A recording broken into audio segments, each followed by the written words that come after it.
welcome to another edition of Living Waters presented to you by I Am Baltimore Ministries. Hosea 4:6 states, "For my people are destroyed for lack of knowledge." And today we'll be talking to you about budgeting with Bishop Sabrina Owens. So if you want to pause, grab a pen and grab a paper, today is going to be very, very informational for you. So hold on to your hats. Hello, welcome to the financial portion of the Living Waters of I Am Baltimore.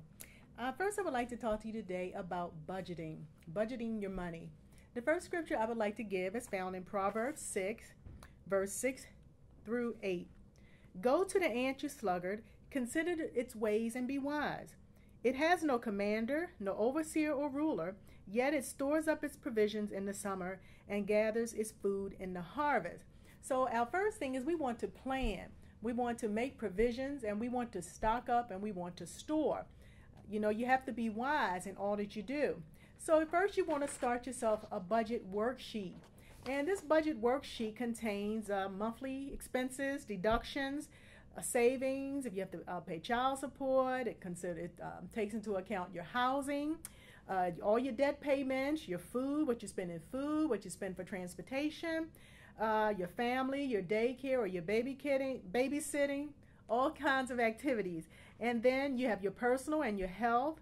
You have your clothing, your doctor, your life insurance, your education, your tuition, your book fees, your entertainment, going to the movies, buying books, buying video games, and miscellaneous things like charity, pet supplies. And so you just want to get all of this together, and then you want to take into consideration what you make per month, and then you want to put them into these different slots. And then you want to see how much you make and then how much you're going to spend. And then you want to try to save. So the best thing is to plan for your future. So planning is very important, and that's your first step. And number two is you don't want to live above your means. So, you take into consideration what you have and you try to stay within that range. The second scripture I would like to read is found in Luke. And it is Luke, the 14th chapter, the 28th through the 30th verses, and they read, "Suppose one of you wants to build a tower. Will he not first sit down and estimate the cost to see if it has enough money to complete it?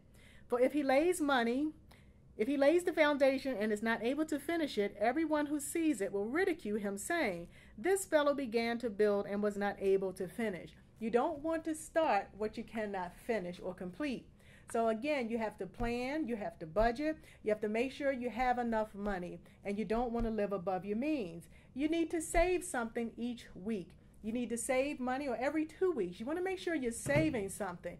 Don't live paycheck to paycheck. Don't spend everything you have. Something worth getting or having is worth waiting for. So again, you want to plan, and you do not want to live above your means, and you want to save. Even if it's $1 a day or $1 a week. If you buy 5 sodas, buy 2, buy 3. If you eat out at restaurants, save. You only eat out once a week instead of 5 times a week. So again, you want to save. And the last scripture I would like to read to you comes from 1 Corinthians 16 and 2. And it says, "On the first day of every week, each one of you should set aside a sum of money in keeping with his income, saving it up, so that when I come, no collections will have to be made." Again, saving is very important. If you don't have a bank account, get a bank account. If you don't want a bank account, then save. Take your change, a little bit of change you have left at the end of the day, put it in a jar, and that money can build up. And it can build up, and then you can use it for different things. If you want to travel, save. You put aside a little travel savings account, or save your change for traveling. So every little bit that you can save will add up. But the most important thing is not to use all that you have.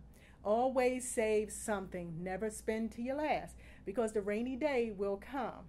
So also I would like to talk to you about credit cards. Stop using credit cards, because credit cards eat up your money. If you can, lay it away or save up until you can buy it. Plan. Do not live above your means. Save something each week or every 2 weeks. Save a change jar, and stop using credit cards, because what you get on sale When you pay your credit card, the interest is back on it, so you don't have a sale at all. So you want to plan and remember these scriptures. Always prepare for the future.